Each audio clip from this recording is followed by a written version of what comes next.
Okay, let's dive into this explainer by picturing the Roman Emperor Marcus Aurelius.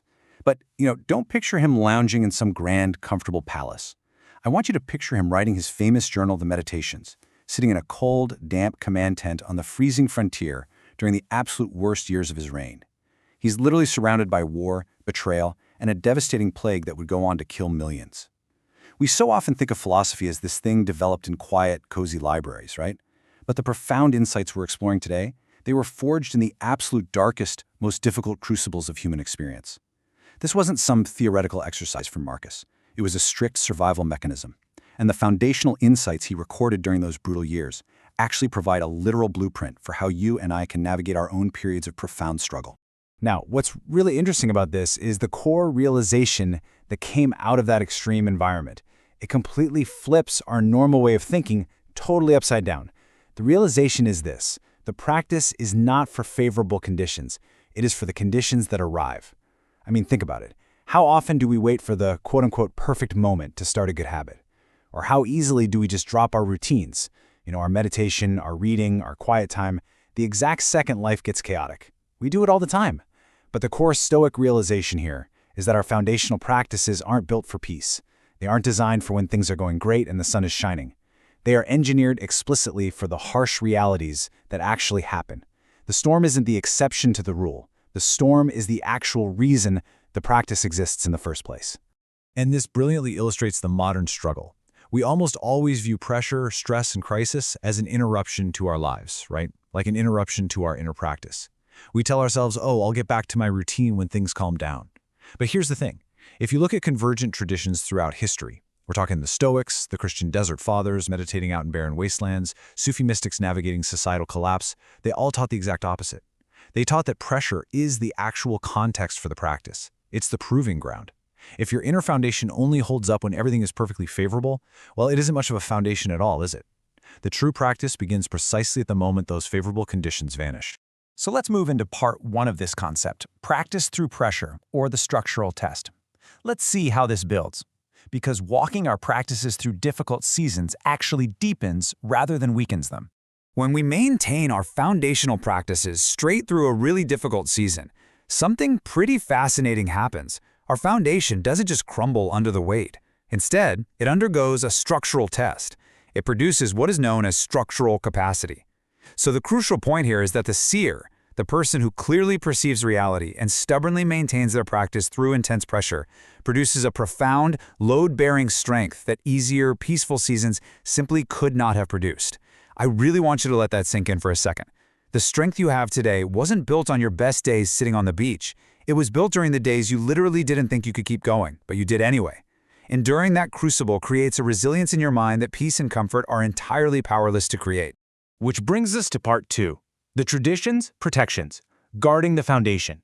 To actually survive these difficult periods without completely burning out, the historical traditions utilized 4 specific operational protections to maintain their resilience. The first protection is a brilliant psychological adjustment. When you're under immense stress and your cognitive load is totally maxed out, allow yourself to reduce the duration of your practice but strictly maintain the frequency. So it is perfectly fine to shrink your practice. Do it for 5 minutes instead of an hour. Honestly, do it for 2 minutes. But whatever you do, do not drop the frequency. If you did it daily, you keep doing it daily. Maintaining that rhythm keeps the lifeline intact. It essentially signals to your brain that the foundation is still there and it's still holding you up. Second, you must simplify the practice itself. You want to ensure you keep the core structure intact without overcomplicating things during times of mental overload. Because during a crisis, complexity is your absolute enemy. If your usual routine involves, say, a multi-step process of journaling, then reading, then deep contemplation, just strip away the fluff. Distill it down to its most essential, unbreakable core. You keep the architecture standing, right? But you remove any of the heavy decorations that might cause the roof to cave in under the pressure. This makes sure that your structure remains a shelter rather than just becoming another exhausting burden you have to carry around. Third, and this is a vital shift in strategy, you specifically need to include a witness during your times of pressure so you do not carry the burden in isolation. Whether it was a Stoic mentor or an elder among the Desert Fathers, these traditions knew for a fact that isolation multiplies the destructive force of a crisis. When we're overwhelmed, our first instinct is usually to hide, right? We want to fight the battle entirely alone. But you have to allow yourself to be seen in the struggle. A witness doesn't even have to fix the problem. Their presence alone acts like a pressure release valve.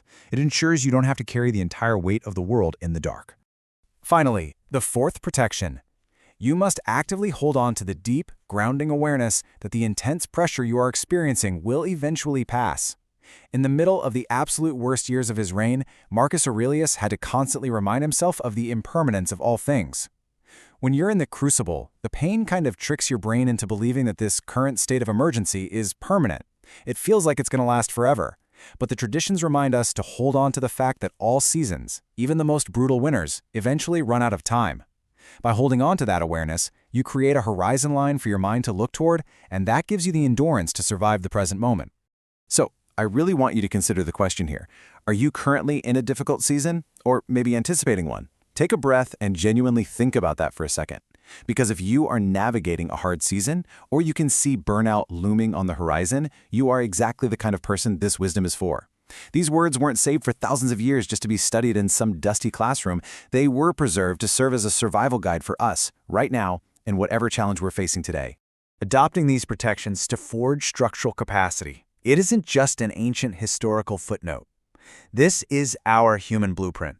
It is the universal, timeless instruction manual for how we transform the pain of the conditions that arrive into unshakable strength.